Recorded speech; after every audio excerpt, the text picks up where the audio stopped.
ಓದ್ತಿದ್ದೀವಿ study chamber ತೋರಿಸ್ಬೋದಾ? ಖಂಡಿತ ಬನ್ನಿ ಹೋಗೋಣ. ಯಾವ ಥರ ಮೇಂಟೈನ್ ಮಾಡ್ಕೊಂಡಿದ್ದಾರೆ, ಯಾಕೆಂದರೆ ಎಲ್ಲರದ್ದು ಒಂದೊಂದು ಥರ ಸ್ಟೈಲ್ ಇರುತ್ತೆ. ಇವ್ರದ್ದು ಯಾವ ಥರ ಇದೆ ಅನ್ನೋದನ್ನ ನೋಡೋಣ. CMS ಬಗ್ಗೆ ಇಂಟ್ರೆಸ್ಟ್ ಇದ್ರೆ ಖಂಡಿತವಾಗ್ಲೂ ಅದ್ರ ಬಗ್ಗೆ ತಿಳ್ಕೊಳ್ಳಿ. ಏನೇ ಡೌಟ್ಸ್ ಇರೋ ನನ್ನ ಹತ್ರ ಕೇಳ್ಬೋದು, ಮತ್ತೆ ನೀವು ಅದನ್ನ ಕ್ರ್ಯಾಕ್ ಮಾಡಕ್ಕೆ ಹೆಲ್ಪ್ ಆಗುತ್ತೆ ಅಂತ ಹೇಳಿ. ಸೊ ಎಷ್ಟು ಕ್ವಶನ್ಸ್ ರೈಸ್ ಆಯ್ತು ನಿಮಗೆ ಪರ್ಸನಲ್? ನನಗೆ ಆಲ್ಮೋಸ್ಟ್ 30 to 35 ಮಿನಿಟ್ಸ್ ಕೇಳಿದ್ರು ಡ್ಯೂರೇಷನ್. ಅದರಲ್ಲಿ ನಮಗೆ ಮೆಡಿಕಲ್ ರಿಲೇಟೆಡ್ ಕ್ವೆಶನ್ಸ್ ಕೂಡ ಇತ್ತು, ಜನರಲ್ ಕ್ವೆಶನ್ಸ್ ಇದೇ ಪ್ಲೇಸ್ ಅಲ್ಲಿ ನಾನು ಕೊಟ್ಟಿದ್ದೆ. ರೆಗ್ಯುಲರ್ ಫ್ರಮ್ ನೀಟ್ ಯುಜಿ ಇಂದನು ಇವಾಗ CMS ಇದೇ ಪ್ಲೇಸ್. ನಿಮ್ಮ ಫೇವರೇಟ್ ವೃತ್ತಿ ಏನಿದೆ ವೈದ್ಯಕೀಯ ಕ್ಷೇತ್ರ, ಅದರಲ್ಲಿ ಇನ್ನೂ ಉತ್ತಮವಾದಂತಹ ಸೇವೆ ಮಾಡಬೇಕು, ಹೆಚ್ಚು ಸೇವೆಯನ್ನ ಮಾಡಿ ಅವನು ಎತ್ತರಕ್ಕೆ ಬೆಳಿಬೇಕು. 1.5 year ಇಂದ ಕಷ್ಟಪಟ್ಟಿರುವಂತದ್ದು ಈ ಎಕ್ಸಾಮ್ಗೋಸ್ಕರ. ನನಗೆ ಇನಿಷಿಯಲಿ CMS ಬಗ್ಗೆ ಐಡಿಯಾ ಕೊಟ್ಟಿದ್ದೆ ನನ್ನ ತಂದೆಯವರು. ನಾನು ಈ ಮನೆಯಲ್ಲಿ ಇರುವ ಒಬ್ಬರು ವ್ಯಕ್ತಿ ಹೊಂಗಿರಣವಾಗಿ ಹೊಳಿತಾ ಇದ್ದಾರೆ. ಶ್ರೀಕೃಷ್ಣ ಹೇಳಿದ ಹಾಗೆ ಕರ್ಮಣ್ಯೇ ವಾಧಿಕಾರಸ್ಥ ಮಹಾಫಲೇಶು ಕದಾಚನ. ನಿನ್ನ ಕೆಲಸಗಳನ್ನ ನೀನು ಮಾಡು, ಫಲಾಫಲಗಳನ್ನ ನನಗೆ ಬಿಡುವಂತೆ. ಸಬ್ಸ್ಕ್ರೈಬ್ ಆಗದೆ ಹೋದ್ರೂ ಪರವಾಗಿಲ್ಲ, ಕಂಪ್ಲೀಟ್ ವಿಡಿಯೋ ನೋಡಿ. ಯಾಕೆ ಅಂತ ಹೇಳಿದ್ರೆ ನೆಕ್ಸ್ಟ್ ಜನರೇಷನ್ಗೆ ಈ ತರದ್ದು ಒಂದಿದೆ. ಇಂಡಿಯಾ ರ್ಯಾಂಕಿಂಗ್ 31st ತಗೊಂಡಿದ್ದಾರೆ. ಆಗದು ಎಂದು ಕೈಗಟ್ಟಿ ಕುಳಿತರೆ ಸಾಗದು ಕೆಲಸವು ಮುಂದೆ, ಮನಸೊಂದಿದ್ದರೆ ಮಾರ್ಗವು ಉಂಟು, ಕೆಚ್ಚದೆ ಇರಬೇಕು. ವೆಲ್ಕಮ್ ಬ್ಯಾಕ್ ಟು ದೃಷ್ಟಿಕೋನ ಚಾನಲ್. ವೀಕ್ಷಕರೇ, ಸುಮಾರು ಥರದ್ದು ಅಚೀವ್ಮೆಂಟ್ಸ್ನ ನಾವು ನಮ್ಮ ಚಾನಲ್ ತೋರಿಸ್ತಾ ಹೋಗ್ತಾ ಇದ್ವಿ. ಆದರೆ ಇದೊಂಥ ಸ್ವಲ್ಪ ಡಿಫ್ರೆಂಟ್ ಯೂನಿಕ್ ಆಗಿದೆ. ಹೊಂಗಿರಣ ಅಂತ ಮನೆಗೆ ಬಂದಿದ್ದೀವಿ. ಯಾಕೆ ಬಂದಿದ್ದೀವಿ ಅಂತ ನಿಮ್ಗೆ ಅನಿಸಿರ್ಬೋದು. ಏನಕ್ಕೆ ಬಂದಿದ್ದೀವಿ ಅಂತ ಹೇಳಿದ್ರೆ, ಹೆಸರಿಗೆ ತಕ್ಕಂತೆ ಈ ಮನೆಯಲ್ಲಿ ಇರುವ ಒಬ್ಬರು ವ್ಯಕ್ತಿ ಹೊಂಗಿರಣವಾಗಿ ಹೊಳಿತಾ ಇದ್ದಾರೆ. ಯಾವ ಥರ ಅಂತ ಹೇಳಿದ್ರೆ, UPSC ನಲ್ಲಿ 31st ರ್ಯಾಂಕ್ ತಗೊಂಡಿದ್ದಾರೆ. UPSC ಇನ್ ದ ಸೆನ್ಸ್ ಬರೀ ಪಬ್ಲಿಕ್ ಸರ್ವಿಸ್ ಆಗಲಿ, ಇಂಜಿನಿಯರಿಂಗ್ ಸರ್ವಿಸ್ ಆಗಲಿ, ಚೀಫ್ ಡಿಫೆನ್ಸ್ ಸರ್ವಿಸ್ ಆಗಲಿ ಮಾತ್ರ ಅಲ್ಲ, ಕಂಬೈನ್ಡ್ ಮೆಡಿಕಲ್ ಸರ್ವಿಸ್ ಅಂತ CMS ಅಂತ. ಆ CMS ಅಲ್ಲಿ ಇಂಡಿಯಾ ರ್ಯಾಂಕಿಂಗ್ 31st ತಗೊಂಡಿದ್ದಾರೆ. ಬಟ್ ಇದು ಯಾರಿಗೂ ಗೊತ್ತಾಗಲ್ಲ. ಇದು UPSC will conduct almost 11 to 12 exams, 11ರಿಂದ 12 ಎಕ್ಸಾಮ್ಸ್ನ ಕಂಡಕ್ಟ್ ಮಾಡುತ್ತೆ. ಆ ಎಕ್ಸಾಮ್ಸ್ಗಳಲ್ಲಿ ಇದು ಒಂದು ಎಕ್ಸಾಮ್. ಈ ಎಕ್ಸಾಮ್ನ ನಮ್ಮ ಹಾಸನ ಜಿಲ್ಲೆಯ ಹೆಮ್ಮೆಯ ಪುತ್ರನಾದ ಡಾಕ್ಟರ್ ಕುಶಾಲ್ ಗೌಡ ಅವರು ಕ್ಲಿಯರ್ ಮಾಡಿದ್ದಾರೆ. ಇದನ್ನ ಕ್ಲಿಯರ್ ಮಾಡಬೇಕು ಅಂದರೆ ಡಾಕ್ಟರೇಟೇ ಆಗಿರಬೇಕು. ಸೊ ಇದ್ರ ಬಗ್ಗೆ ಅವ್ರ ಜೊತೆನೆ ಮಾತಾಡೋಣ. ಅವ್ರ ಮನೆಗೆ ಬಂದಿದ್ದೀವಿ, ಬನ್ನಿ ಹೋಗೋಣ ಒಳಕ್ಕೆ. ಕುಶಾಲ್, ನಮಸ್ಕಾರ. ಚೆನ್ನಾಗಿದ್ದೀರಾ? ಇವ್ರು ಕುಶಾಲ್ ಅಂತ ವೀಕ್ಷಕರೇ. ಡಾಕ್ಟರ್ ಕುಶಾಲ್ ಗೌಡ ಹಾಸನಲ್ಲೇ ಹಿಮ್ಸ್ ಅಲ್ವಾ, ಮೆಡಿಕಲ್ ಸೈನ್ಸ್ ಅಲ್ಲಿ MBBS ಮುಗಿಸ್ಕೊಂಡು ಸೊ PGಗೆ ಈಗ ಟ್ರೈ ಮಾಡ್ತಾ CMS ಅಂತ ಹೇಳಿದ್ಮೇಲೆ ಅದನ್ನು ಕ್ಲಿಯರ್ ಮಾಡಿದ್ದಾರೆ. ಇಂಡಿಯಾದಲ್ಲಿ 31st ರ್ಯಾಂಕಿಂಗ್ ತಗೊಂಡಿದ್ದಾರೆ. ಹೇಗೆ ತಗೊಂಡ್ರು, ಯಾವ ಥರ ಫೈಟ್ ಇತ್ತು, ಕಾಂಪಿಟೇಷನ್ ಹೇಗಿತ್ತು, ಇಂಟರ್ವ್ಯೂ ಹೇಗಿತ್ತು, ಎಲ್ಲಾನು ಬಿಡಿಯಾಗಿ ಇರುತ್ತೆ. ಮಾತಾಡೋಣ ಬನ್ನಿ ವೀಕ್ಷಕರೇ. Thank you. ಚೆನ್ನಾಗಿದ್ದೀರಾ? ನಮಸ್ತೆ. ಸೊ ಕುಶಲ್ ಅವರೇ, ಈಗ ನಾನು ಸ್ಮಾಲ್ ಡಿಸ್ಕ್ರಿಪ್ಷನ್ನ ವೀಕ್ಷಕರಿಗೆ ಕೊಟ್ಟಿದ್ದೀನಿ. ಅದು ಬಿಟ್ಟು ಹೆಚ್ಚಿನ ಮಾಹಿತಿ ನಮಗೂ ಇಲ್ಲ. ಈ CMS ಬಗ್ಗೆ ಆಗಲಿ, UPSC ಕಂಡಕ್ಟ್ ಮಾಡುತ್ತೆ ಅನ್ನೋದ್ರ ಬಗ್ಗೆ ಆಗಲಿ ನಮಗೂ ಇಲ್ಲ. ಅದನ್ನು ವೀಕ್ಷಕರಿಗೂ ತಲುಪಿಸೋಣ. First of all heartful congratulation for 31st rank. ನಮ್ಮ ಹಾಸನದ ಕಿರೀಟ ಅಂತಲೇ ಹೇಳ್ಬೋದು. ಏನಕ್ಕೆ ಅಂತ ಹೇಳಿದ್ರೆ ಅದು ಸುಲಭವಾಗಿ ಕ್ಲಿಯರ್ ಮಾಡೋಕ್ಕಂತೂ ಆಗಲ್ಲ ಅನ್ನೋದು ನನಗೆ ಚೆನ್ನಾಗಿ ಗೊತ್ತು. ನಿಮ್ಮ ಅಭಿಪ್ರಾಯ ಹೇಗಿದೆ ಈಗ ಕ್ಲಿಯರ್ ಆಗಿ ರಿಸಲ್ಟ್ ಬಂದ ಮೇಲೆ? ತುಂಬಾ ಖುಷಿ ಆಗುತ್ತೆ, ಯಾಕಂದ್ರೆ ಅದು 1.5 year ಇಂದ ಕಷ್ಟಪಟ್ಟಿರುವಂತದ್ದು ಈ ಎಕ್ಸಾಮ್ಗೋಸ್ಕರ. ನನಗೆ ಇನಿಷಿಯಲಿ CMS ಬಗ್ಗೆ ಐಡಿಯಾ ಕೊಟ್ಟಿದ್ದೆ ನಮ್ಮ ತಂದೆಯವರು. ನಾನು MBBS ಟೈಮಲ್ಲಿ ಇದ್ದಾಗಲೇ ನನಗೆ CMS ಬಗ್ಗೆ ಒಂದು ಐಡಿಯಾ ಕೊಟ್ಟಿದ್ರು. ನಾನು ಬಟ್ ಅದು ಓದೋದು ಕಷ್ಟ ಇರುತ್ತೆ. ಗೌರ್ಮೆಂಟ್ ಕಾಲೇಜಸ್, ಮೆಡಿಕಲ್ ಕಾಲೇಜಸ್ ಓದಬೇಕಾದ್ರೆ ನಮ್ಗೆ ಕೆಲಸ ಇರ್ತದೆ ಇಂಟರ್ನ್ಶಿಪ್ ಟೈಮಲ್ಲೆಲ್ಲ. ಸೊ ಇಂಟರ್ನ್ಶಿಪ್ ಮುಗಿದ ನಂತರ ನಾನು ಶುರು ಮಾಡಿದ್ದು ಸ್ಟಡೀಸ್ಗೆ ಅಂತ. ಆನ್ಲೈನ್ ಕೋಚಿಂಗ್ ತಗೊತೀನಿ. ನೀಟ್ PG ಜೊತೆಗೆ UPSC CMS ಬಗ್ಗೆ ಕೂಡ ತಿಳ್ಕೊಂಡು ಓದಕ್ಕೆ ಶುರು ಮಾಡಿರ್ತೀನಿ CMS ಬಗ್ಗೆ. ನಂತರ ಈ CMS ಅನ್ನೋದು UPSC ಬೋರ್ಡ್ ಕಂಡಕ್ಟ್ ಮಾಡುವಂಥದ್ದು. ಏನು IAS, IFS, IRS, IPS ಮಾಡುತ್ತೆ. ಹಂಗೆ CMS ಅನ್ನೋದು ಡಾಕ್ಟರ್ಗಳಿಗೆ ಮಾಡುವಂತ ಒಂದು ಎಕ್ಸಾಮ್. Only for doctors.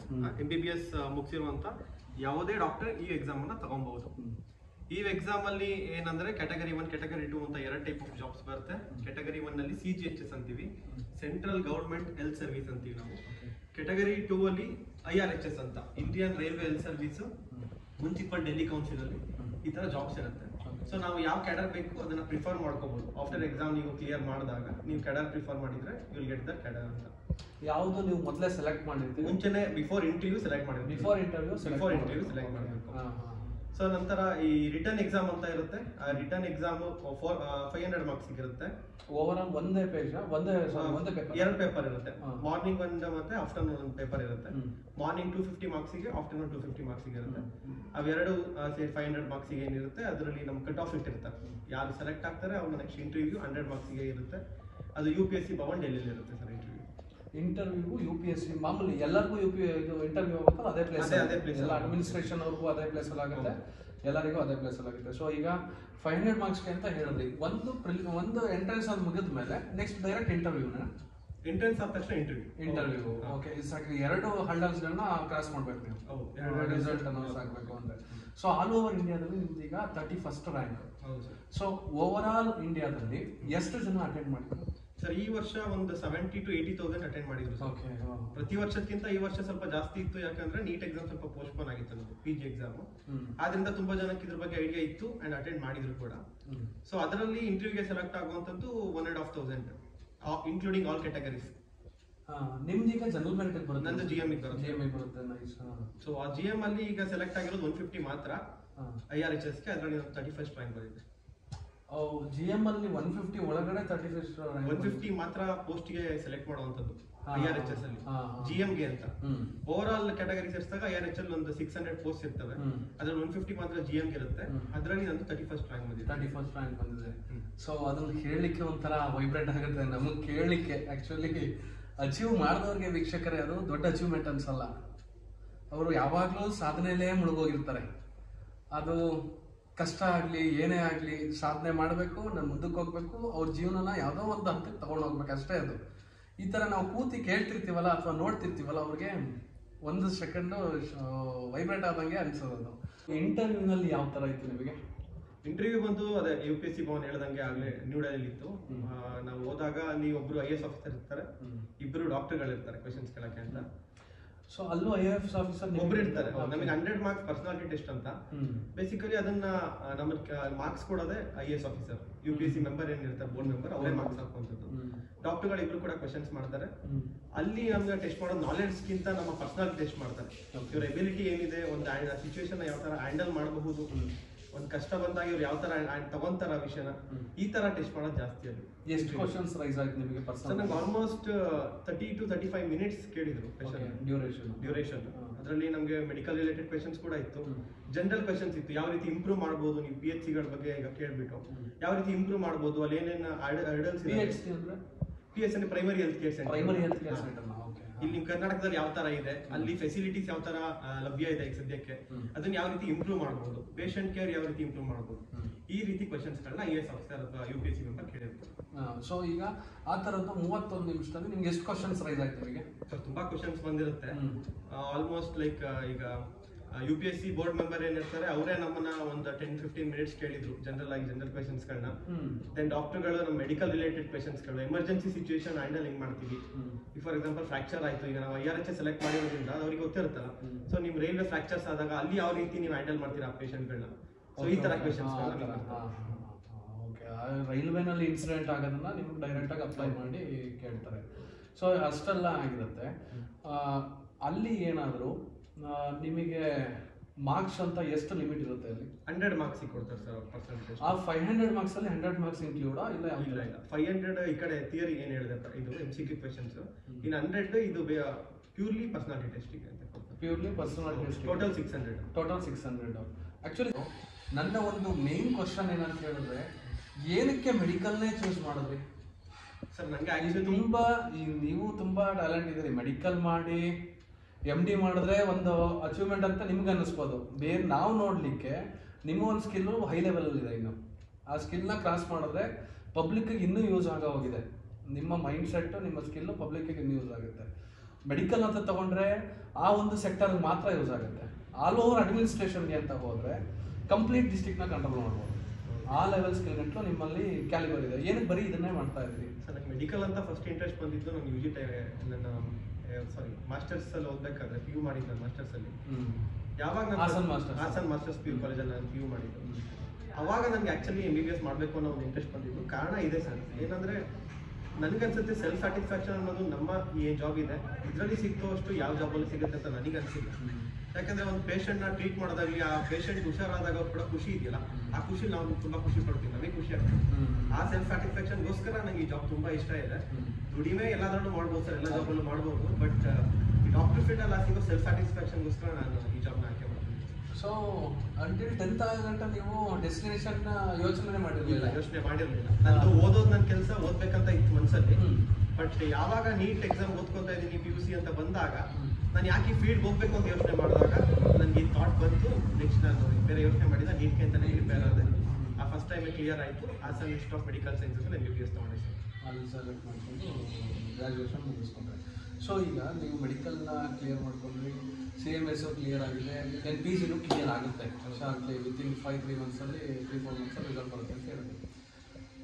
ಇಷ್ಟು ಕನ್ಸಿಸ್ಟೆಂಟ್ ಆಗಿ ಆಲ್ಮೋಸ್ಟ್ ಆಫ್ಟರ್ 10th ಸ್ಟಡೀಸ್ ಅಂತ ಒರಿಜಿನಲ್ ಆಗಿ ಸ್ಟಾರ್ಟ್ ಆಗೋದು, PU ಇಂದ ಗ್ರ್ಯಾಜುಯೇಷನ್, ಗ್ರ್ಯಾಜುಯೇಷನ್ PG, ಅಲ್ಲಿಂದ ಇಲ್ಲಿ ಗಂಟ ಕನ್ಸಿಸ್ಟೆಂಟ್ ಆಗಿ ಮಿನಿಮಮ್ 10 hours ಓದಲೇಬೇಕಾಗುತ್ತೆ ಈ ಒಂದು ಫೀಲ್ಡ್. ಅಂದರೆ ಶೆಡ್ಯೂಲ್ನ ಯಾವ ಥರ ಮಾಡ್ಕೊಳ್ತಾ ಇದ್ರಿ? ಅಷ್ಟು ಲೆಂತ್ ಸ್ಟಡೀಸ್ನ ಯಾವ ಥರ ಪ್ಲಾನ್ ಮಾಡ್ಕೊಳ್ತಿದ್ದೀರಿ? ಸರ್ MBBS ಅಂತ ಎಂಟರ್ ಆದ್ಮೇಲೆ ಓದೋದಿದ್ದೇ ಇರುತ್ತೆ, ಓದ್ಬಿಟ್ಟು ಇನ್ನೇನು ಮಾಡೋಕ್ಕಾಗಲ್ಲ ಆ್ಯಕ್ಚುಲಿ ಜಾಸ್ತಿ. ಬಟ್ ಜೊತೆಗೆ ನಾವು ಎಕ್ಸ್ಟ್ರಾ ಕರಿಕ್ಯುಲರ್ ಆಕ್ಟಿವಿಟೀಸ್ ಹೋಗ್ಬೇಕಾಗುತ್ತೆ. ಇಲ್ಲಾಂದ್ರೆ ನಮ್ದು ಲೈಕ್ ಬರೀ ಓದ್ಕೊಂಡು ಕೂತ್ಕೋತೀವಿ ಅಂದ್ರೆ ಬಹಳ ಕಷ್ಟ. ಯಾವುದೇ ಒಂದು ವ್ಯಕ್ತಿಗಾಗ್ಲಿ ಎಕ್ಸ್ಟ್ರಾ ಕರಿಕ್ಯುಲರ್ ಆಕ್ಟಿವಿಟೀಸ್ ತುಂಬಾ ಇಂಪಾರ್ಟೆಂಟ್ ಆಗುತ್ತೆ. ನಾನು ಫ್ರೀ ಟೈಮಲ್ಲಿ ಡ್ರಾಯಿಂಗ್ಸ್ ಮಾಡೋದು, ಪೇಂಟಿಂಗ್ಸ್ ಮಾಡೋದು, ಆರ್ಟ್ ವರ್ಕ್ ಮಾಡೋದು ಮಾಡ್ತಾ ಇದ್ದೆ. ಇಲ್ಲ ಹೊರಗಡೆ ಹೋಗಿ ಕ್ರಿಕೆಟ್ ಆಡೋವಂಥದ್ದು ಈ ತರ ಆಡ್ತಿದ್ದೆ. ಇಲ್ಲ ಕಾಲೇಜ್ಗೆ ಹೋಗ್ಬಿಟ್ಟು TT ಆಡೋದು, ಟೇಬಲ್ ಟೆನ್ನಿಸ್ ನಂಗೆ ಇಷ್ಟ, ಅದನ್ನ ಆಡ್ತಾ ಇದ್ದೆ. ಸೊ ನಂತರ ಇವಾಗ ಏನು 1.5 year ಪ್ರಿಪೇರ್ ಆಗ್ತಿದ್ದೆ ನಾನು ನೀಟ್ PGಗೆ ಮತ್ತೆ CMSಗೆ. ಅದು ಆಕ್ಚುಲಿ ತುಂಬಾ ಫ್ರಸ್ಟ್ರೇಟ್ ಬರುವಂತ ಒಂದು ಟೈಮ್. ಆಕ್ಚುಲಿ 1.5 years ಕಂಟಿನ್ಯೂಸ್ ಆಗಿ ನಾವು ಪ್ರಿಪೇರ್ ಆಗ್ತೀವಿ ವಿತೌಟ್ ಗ್ಯಾಪ್ಸ್. ಮಧ್ಯದಲ್ಲಿ ಯಾವುದೇ ತರದ ಡಿಸ್ಟ್ರಾಕ್ಷನ್ಸ್ ಹೋಗಕ್ಕಾಗಲ್ಲ. ಬಿಕಾಸ್ ಆ ತರ ಹೋದಾಗ ನಮ್ಗೆ ಅದು ಸ್ಟಡಿದು ವೇವ್ ಲೆಂತ್ ತಪ್ಪೋಗ್ಬಿಡುತ್ತೆ. ಆದ್ರಿಂದ ಅದು ಸ್ವಲ್ಪ ಫ್ರಸ್ಟ್ರೇಟ್ ಆಗುವಂತ ಡೇಸ್. ಬಟ್ ಆ ಟೈಮಲ್ಲಿ ಕೂಡ ನಾವು ಏನು ಪರ್ಸಿವರೆನ್ಸ್ ಇಟ್ಕೊಂಡು ಮಾಡಿದ್ರೆ ಹಾರ್ಡ್ ವರ್ಕ್ನ ಖಂಡಿತವಾಗ್ಲೂ ಎಲ್ಲ ಸಕ್ಸಸ್ ಸಿಗುತ್ತೆ. ಕನ್ಸಿಸ್ಟೆನ್ಸಿ, ಪರ್ಫೆಕ್ಟ್ ಎರಡೂ ಇರಬೇಕು, ಜೊತೆಗೆ ಹಾರ್ಡ್ ವರ್ಕ್ ಇರಬೇಕು. ಹಾರ್ಡ್ ವರ್ಕ್ ಏನಾಗುತ್ತೆ ಅಂದರೆ ಸರ್, ಈಗ 1 till ಪೇಷನ್ಸ್ ಗಂಟ ನಾವು ಮಾಡ್ಬೋದು. ಅದನ್ನು ಮೇಂಟೈನ್ ಮಾಡ್ಕೊಂಡು ಹೋಗೋದು ಅಂದರೆ ಸಾಮಾನ್ಯವಾಗಿ ಎಲ್ಲರ ಕೈಲೂ ಆಗಲ್ಲ. ಅದು ಮೆಡಿಕಲ್ ಅಂತ ಸೆಲೆಕ್ಟ್ ಮಾಡ್ಕೊಂಡ ತಕ್ಷಣ ನೀವೇ ಹೇಳಿದ್ರಿ. ಸೊ ಮೆಡಿಕಲ್ ಅಂತ ಹೋದ ತಕ್ಷಣ ನಾವು ಫಸ್ಟ್ ಡೇಯಿಂದ ಲಾಸ್ಟ್ ಡೇ ಗಂಟನೂ ಕಂಪ್ಲೀಟ್ ಸ್ಟಡಿನಲ್ಲೇ ಇರಬೇಕು. ಒಂದು ದಿನಕ್ಕೆ ಎಷ್ಟು ಅವರ್ಸ್ ಕೊಡ್ತಾ ಇದೆ ಸ್ಟಡೀಸ್ಗೆ? ಸರ್ ಇದು ಈ 1.5 years ಆಲ್ಮೋಸ್ಟ್ 10+ hours ಕೊಡ್ಬೇಕಿತ್ತು. ಎವ್ರಿ ಡೇ ಕೊಡ್ಬೇಕಿತ್ತು 10+ hours. ಮಧ್ಯದಲ್ಲಿ ಏನೋ ಫ್ಯಾಮಿಲಿ ಫಂಕ್ಷನ್ ಅಂತ ಅದು ತುಂಬಾ ಕಡಿಮೆ ಹೋಗಿರೋದು ಬಿಟ್ರೆ ಎವ್ರಿ ಡೇ 10.5 hours ಆಗ್ತಿತ್ತು. ಒಂದೊಂದ್ ದಿನ 8 hours ಆಗ್ತಿತ್ತು. ಬಟ್ 10 hours ಒಂದು ಆವರೇಜ್ ಅಲ್ಲಿ ಇಟ್ಕೊಂಡ್ರೆ ಎವ್ರಿ ಡೇ 10 hours ಓದ್ಬೇಕು. ಸಿಲೆಬಸ್ ಕವರ್ ಮಾಡ್ಲಿಕ್ಕೆ ನಮ್ಗೆ ಅಷ್ಟು ಟೈಮ್ ಬೇಕೇ ಬೇಕು. ಹೌದು, ಅದು ರಿವಿಷನ್ ಕೂಡ ಆಗ್ಬೇಕು. ಒಂದ್ಸತಿ ಓದಿದ್ರೆ ಅದು ಆಗಲ್ಲ. ಸೊ ರಿವಿಷನ್ಸ್ ಕೂಡ 2-3 times 4 times ಎಷ್ಟಾಗುತ್ತೆ ಅಷ್ಟು ಮಾಡಿದ್ರೆ ತುಂಬಾ ಹೆಲ್ಪ್ ಆಗುತ್ತೆ. ಏನಾಗುತ್ತೆ ಅಂದ್ರೆ ಏನೋ ಅವ್ನು ಕ್ಲಿಯರ್ ಮಾಡ್ಬಿಟ್ನಪ್ಪ, ಅವ್ನಿಗೇನು ಒಂದ್ಸರಿ ಓದೋರು ಅರ್ಥ ಆಗ್ಬಿಡುತ್ತೆ, ಅರ್ಥ ಬೇಗ ಮುಗಿಸ್ಬಿಡ್ತಾರೆ, ಅದಕ್ಕೆ ಏನ್ ಹೇಳ್ಬೋದು? ಖಂಡಿತ ಅದು ಸಾಧ್ಯ ಇಲ್ಲ. ಎಂತ ಬ್ರಿಲಿಯನ್ಸ್ ಇದ್ರು ಕೂಡ ಒಂದ್ಸತಿ ಓದ್ ತಕ್ಷಣ ಅರ್ಥ ಆಗ್ಬಹುದು. ಬಟ್ ಅದನ್ನ ರಿಮೆಂಬರ್ ಮಾಡ್ಕೊಂಡು ರಿಕಾಲ್ ಮಾಡ್ಕೊಂಡು ಅಲ್ಲಿ ಕ್ವೆಶನ್ಸ್ ನಾವು ಆನ್ಸರ್ ಮಾಡ್ಬೇಕು ಅಂದ್ರೆ ಖಂಡಿತ ರಿವಿಷನ್ಸ್ ಬೇಕಾಗುತ್ತೆ. ಆ ರಿವಿಷನ್ಸ್ ಮಾಡಿದ್ರೇನೆ ಹೆಲ್ಪ್ ಆಗುವಂತದ್ದು ಎಕ್ಸಾಮ್. ಎಷ್ಟು ಸರಿ ಇದಕ್ಕೆ ಹೋಗುವಾಗಲೇ ರಿವಿಷನ್ ಕೊಟ್ಟಿದ್ದಾರೆ ಸರ್? ಈ ಸತಿ ನಂದು ಪೋಸ್ಟ್ಪೋನ್ ಆಯ್ತು ನೀಟ್ PG ಅಂದ್ಬಿಟ್ಟು ತುಂಬಾ ಸತಿ ರಿವಿಷನ್ ಆಗಿದೆ ಸರ್. ನಂದು ಆಲ್ಮೋಸ್ಟ್ ಒಂದು 7-8 times ರಿವಿಷನ್ ಆಗ್ಬಿಟ್ಟಿದೆ ಓದಿ. 7-8 times ಅದೇ ರೀಸನ್ 31st ರ್ಯಾಂಕ್ ಬರ್ಲಿಕ್ಕೆ. 7-8 times reason, 7-8 times revision. So ಇಷ್ಟೆಲ್ಲ ಆಗಿದೆ. ಸೊ ಈಗ ಏನಾಗುತ್ತೆ ಅಂದರೆ ಮೆಡಿಕಲ್ ತಗೊಳ್ಳುವಾಗಲೂ ಕೂಡ ನೀಟ್ ಟೈಮಲ್ಲೂ ಕೂಡ ನೀವು ಇದೇ ಟೈಮ್ ಕೊಡಬೇಕಾಗುತ್ತೆ. ಹೌದು. ಯಾವ ಥರ ಹೋಮ್ಲಿ ಎನ್ವೈರನ್ಮೆಂಟ್ ಇತ್ತು, ಈಗ ನೀವು ಬರೀ 10 hours 11 hours ಸಾಮಾನ್ಯವಾಗಿ ಎಲ್ಲರಿಗೂ ಕೊಡೋಕ್ಕಾಗಲ್ಲ ಸರ್. ಮನೇಲೂ ಸಪೋರ್ಟ್ ಇದ್ರೆ ಮಾತ್ರ ಅದನ್ನ ಮಾಡೋಕ್ಕಾಗಲ್ಲ. ಖಂಡಿತ ಸರ್. ಆಕ್ಚುಲಿ ಏನಂದ್ರೆ ನಾವು ಓದ್ಬೇಕಾದ್ರೆ ನಮ್ದೇ ಆದ ಪ್ರೆಷರ್ಗಳು ಇರ್ತವೆ, ಟೆನ್ಷನ್ಸ್ ಇರುತ್ತೆ, ಏನಾಗ್ಬೋದು ಎಕ್ಸಾಮ್ ಅಲ್ಲಿ ಅಂತ. ಆಗ ಮನೇಲಿ ಇರೋವಾಗ ಅಪ್ಪ ಅಮ್ಮ ಸಪೋರ್ಟ್ ತುಂಬಾ ಇಂಪಾರ್ಟೆಂಟ್ ಆಗುತ್ತೆ. ಅದು ನನಗೆ ತುಂಬಾ ಚೆನ್ನಾಗಿ ಸಿಕ್ಕಿದೆ. ಆಕ್ಚುಲಿ ಫ್ರಸ್ಟ್ರೇಟ್ ಆಗ್ತೀವಿ ಕೆಲಸದಿ, ನಮ್ ಫ್ರಸ್ಟ್ರೇಟ್ ಆದಾಗ ಅವ್ರು ಸಮಾಧಾನ ಮಾಡಿರೋದಾಗ್ಲಿ ಅವೆಲ್ಲ ತುಂಬಾ ಹೆಲ್ಪ್ ಆಗುತ್ತೆ ಸರ್ ಎಕ್ಸಾಮ್ಗೆ. ನಮ್ಗೆ ಹೋಮ್ಲಿ ಎನ್ವಿರಾನ್ಮೆಂಟ್ ಕ್ರಿಯೇಟ್ ಮಾಡಿದ್ರು ನಮ್ಮ ಮನೇಲಿ, ತಂದೆ ಆಗ್ಲಿ ತಾಯಿ ಆಗ್ಲಿ, ಇವನ್ ನಮ್ಮ ನಾಯಿ ಮರಿ ಲಿಯೋ ಕೂಡ ಅವ್ರ ಜೊತೆ ಆಟ ಆಡ್ಬಿಟ್ರೆ ಸಾಕು, ನಮ್ಮಲ್ಲಿರೋ ಟೆನ್ಷನ್ ಎಲ್ಲ ಕಡಿಮೆ ಆಗುತ್ತೆ. ಸೊ ಅದರಿಂದ ಕೂಡ ಹೆಲ್ಪ್ ಆಗುತ್ತೆ ನಮ್ಗೆ. ಟೈಮ್ ಯಾವಾಗ ನಿಮಗೆ? ನನಗೆ October 21st ಬಂದಿತ್ತು, ಮಂಡೇ 21st. ಆ ಹಿಂದಿನ 3-4 ದಿನ ನಿದ್ದೆ ಬಂದಿತ್ತ? ಯಾವ ತರ? ಖಂಡಿತ ಇರ್ಲಿಲ್ಲ. ಯಾಕಂದ್ರೆ ನಮ್ದು ಫಸ್ಟ್ ಟೈಮ್ ಎಕ್ಸ್ಪೀರಿಯನ್ಸ್. ಡೆಲ್ಲಿಗೆ ಹೋಗ್ತಾ ಇದೀವಿ, ಡೆಲ್ಲಿಗೆ ಬೇರೆ ಹೋಗ್ತಾ ಇದೀನಿ ಫ್ಲೈಟ್ ಅಲ್ಲಿ. ದೆನ್ ಅಲ್ಲಿ ಯಾವ ರೀತಿ ಆಗುತ್ತೆ ಇಂಟರ್ವ್ಯೂ ಅನ್ನೋ ಭಯ ಕೂಡ ಇತ್ತು. ಎಷ್ಟು ಕಾನ್ಫಿಡೆಂಟ್ ಅಲ್ಲಿ ಫಸ್ಟ್ ಮೇನ್ ಮ್ಯಾಟರ್ ಆಗೋದೇ ಕಾನ್ಫಿಡೆನ್ಸ್ ಇದ್ರೆ ಅಲ್ಲಿ ಏನ್ ಬೇಕಾದ್ರೂ ಸಾಧಿಸ್ಬೋದು. ಬಟ್ ಕಾನ್ಫಿಡೆನ್ಸ್ ಇಲ್ಲ ಅಂದ್ರೆ ನಿಮ್ಗೆ ಏನ್ ನಾಲೆಡ್ಜ್ ಇದ್ರು ಅಲ್ಲಿ ಇಂಟರ್ವ್ಯೂ ಚೆನ್ನಾಗಿ ಆಗಲ್ಲ. ಸೊ ಅದೊಂದು ಭಯ ಇತ್ತು, ನಾನು ಯಾವ ರೀತಿಯಲ್ಲಿ ಫೇಸ್ ಮಾಡ್ತೀನಿ ಇಂಟರ್ವ್ಯೂನ ಅಂತ. ಸೊ 3 days ಅಫ್ಕೋರ್ಸ್ ನೀವು ಹೇಳ್ದಂಗೆ ನಿದ್ದೆ ಬಂದಿರಲಿಲ್ಲ. ಜೊತೆಲಿ ಒಬ್ಬರೇ ಹೋಗಿದ್ರ ಇಲ್ಲ? ನಾನು ಒಬ್ಬನೇ ಹೋಗಿದ್ದೆ, ಜೊತೆ ಫ್ರೆಂಡ್ ಒಬ್ರು ಸಿಕ್ಕಿದ್ರು ಯಾರು. ಒಬ್ಬರೇ ಹೋಗಿದ್ರ? ಹೌದು, ಒಬ್ಬರೇ ಹೋಗಿದ್ದೆ. ಫ್ರೆಂಡ್ ಒಬ್ರು ಇದ್ರು ಡೆಲ್ಲಿಗೆ ಬರ್ತಾ ಇದ್ರು, ಅವ್ರ ಜೊತೆ ಹೋಗಿದ್ದೆ. ಸೊ ಅಲ್ಲಿ ಆಗಿ ಒಳಕ್ಕೆ ಲಾಗಿನ್ ಆದ್ಮೇಲೆ, ಇಂಟರ್ವ್ಯೂ ಟೈಮ್ ಲಾಗಿನ್ ಆದ್ಮೇಲೆ ಅವಾಗ ಸ್ವಲ್ಪ ಏನಾದ್ರು ಕಾನ್ಫಿಡೆನ್ಸ್ ಬಂದು ಮಾತಾಡ್ತಾ ಯಾವ ತರ ಫೀಲ್ ಆಯ್ತು ಸರ್? ಇಂಟರ್ವ್ಯೂಗೆ ಹೋದಾಗ ಲೈಕ್ ಎಲ್ಲ ಕ್ಯಾಂಡಿಡೇಟ್ಸ್ ಕೂರಿಸಿದ್ರು ಒಂದ್ ಕಡೆ. ನಮ್ಮ ಹತ್ರ ಏನ್ ಡಾಕ್ಯುಮೆಂಟ್ ಸೈನ್ ಮಾಡಿಸ್ಬೇಕಿತ್ತು ಅದನ್ನೆಲ್ಲ ತಗೊಂಡು ವೆರಿಫೈ ಮಾಡಿದ್ರು ಡಾಕ್ಯುಮೆಂಟ್ಸ್ನೆಲ್ಲ. ಬಟ್ ಅಲ್ಲಿ ಕಾಯೋದಿದೆಯಲ್ಲ ಅದು ತುಂಬಾ ಟೆನ್ಷನ್ ಕೊಡುವಂತ ವಿಷಯ. ನಂದು ಬೇರೆ ಏನಿತ್ತು ಅಂದ್ರೆ, ನಮ್ಮ ಒಂದು ಡೆಸ್ಕ್ ಮಾಡಿರ್ತಾರೆ, ಸ್ಟೂಡೆಂಟ್ಸ್ ಡಿವೈಡ್ ಮಾಡಿ ಒಂದೊಂದು ಡೆಸ್ಕ್ ಕೂರಿಸಿರ್ತಾರೆ. ಸೊ ಅವರು ಅದೇ ಒಂದು ಸ್ಟಾಫ್ ಹತ್ರಕ್ಕೆ ಹೋಗ್ಬೇಕಾಗುತ್ತೆ, ಆ ಬೋರ್ಡಿಗೆ ಹೋಗ್ಬೇಕಾಗುತ್ತೆ. ಅಂದ್ರೆ ಒಂದು 8 ಬೋರ್ಡ್ಸ್ ಇತ್ತು ಅಂತ ಅನ್ಕೊಂತೀನಿ. ನಮ್ದು ಒಂದು ಪರ್ಟಿಕ್ಯುಲರ್ ಬೋರ್ಡ್, ಅದರಲ್ಲಿ ನಂದೇ ಲಾಸ್ಟ್ ಆಕ್ಚುಲಿ ಇಂಟರ್ವ್ಯೂ ಇತ್ತು. ಈವ್ನಿಂಗ್ ಮೇಲ್ ಆಗಿದೆ? ಈವ್ನಿಂಗ್ ಅಲ್ಲ, ಮಾರ್ನಿಂಗ್ ಸೆಷನ್ ಅಲ್ಲಿ ನಂದು ಲಾಸ್ಟ್ ಇತ್ತು. ಆ 6 ಜನ ಇದ್ರು ನಮ್ಮ ಟೇಬಲ್ ಅಲ್ಲಿ, ಅದು ನಾನು 6th ಇದ್ದೆ. ಸೊ ಆ 5 ಜನ ಹೋಗಿ ಬರೋವರೆಗೂ ನನಗೆ ತುಂಬಾ ವೈಬ್ರೇಷನ್ ಇದ್ದೇ ಇತ್ತು. ನನಗೆ ಭಯ ಇತ್ತು, ಏನಾಗ್ತಿದೆ ಹೆಂಗಾಗ್ತಿದೆ. ಅಂಡ್ ಮುಗಿಸ್ಕೊ ಬಂದವ್ರನ್ನು ಕೂಡ ನಾವೇನು ಕೇಳಂಗಿರ್ತಿರ್ಲಿಲ್ಲ, ಇಲ್ಲ ಕೇಳಂಗಿರ್ಲಿಲ್ಲ. ಸೊ ಫೈನಲಿ ಚೆನ್ನಾಗಿ ಆಗಿದೆ ಇಂಟರ್ವ್ಯೂ ಕೂಡ, ಮಾರ್ಕ್ಸ್ ಕೂಡ ಚೆನ್ನಾಗಿ ಬಂದಿದೆ. ಇಂಟರ್ವ್ಯೂ ಮಾರ್ಕ್ಸ್ ಎಷ್ಟು ಬಂದಿದೆ? 68 ಕೊಟ್ಟಿದ್ದಾರೆ 100ಗೆ ನನಗೆ. 168. ಸೊ ವೀಕ್ಷಕರ, ಇಷ್ಟೊತ್ತುಗಳ ಕಾಲ CMS ಬಗ್ಗೆ ಡಾಕ್ಟರ್ ಕುಶಾಲ್ ಗೌಡ ತುಂಬ ಚೆನ್ನಾಗಿ ಎಕ್ಸ್ಪ್ಲನೇಷನ್ ಮಾಡಿದ್ದಾರೆ. ಅವರ ಒಂದು ಪ್ರೀವಿಯಸ್ ಡೇಸ್ ಹೇಗಿತ್ತು ಅದನ್ನೆಲ್ಲ ಹೇಳಿದ್ದಾರೆ. ಸೊ ನೆಕ್ಸ್ಟು ಫ್ಯೂಚರ್ ಬರಬೇಕಾಗಿರೋ, ಮೆಡಿಕಲ್ ಮಾಡಬೇಕಾಗಿರೋರಿಗೆ ಅಥವಾ ನೀಟ್ ಎಕ್ಸಾಮ್ ಬರೀಬೇಕು ಅಂತಿರೋರಿಗೆ ಯಾವ ಥರ ಗೈಡೆನ್ಸ್ ಕೊಡ್ತಾರೆ ಅದನ್ನು ಅವ್ರ ಹತ್ರನೇ ಮಾತಾಡಿಸ್ತಾ ಹೋಗೋಣ. ನಿಮ್ದು ಓದ್ತಿದ್ದ ಸ್ಟಡಿ ಚೇಂಬರ್ ತೋರಿಸ್ಬೋದಾ? ಖಂಡಿತ, ಬನ್ನಿ ಹೋಗೋಣ. ಯಾವ ಥರ ಮೇಂಟೈನ್ ಮಾಡ್ಕೊಂಡಿದ್ದಾರೆ, ಯಾಕಂದರೆ ಎಲ್ಲರದು ಒಂದೊಂದು ಥರ ಸ್ಟೈಲ್ ಇರುತ್ತೆ, ಇವ್ರದ್ದು ಯಾವ ಥರ ಇದೆ ಅನ್ನೋದನ್ನ ನೋಡೋಣ.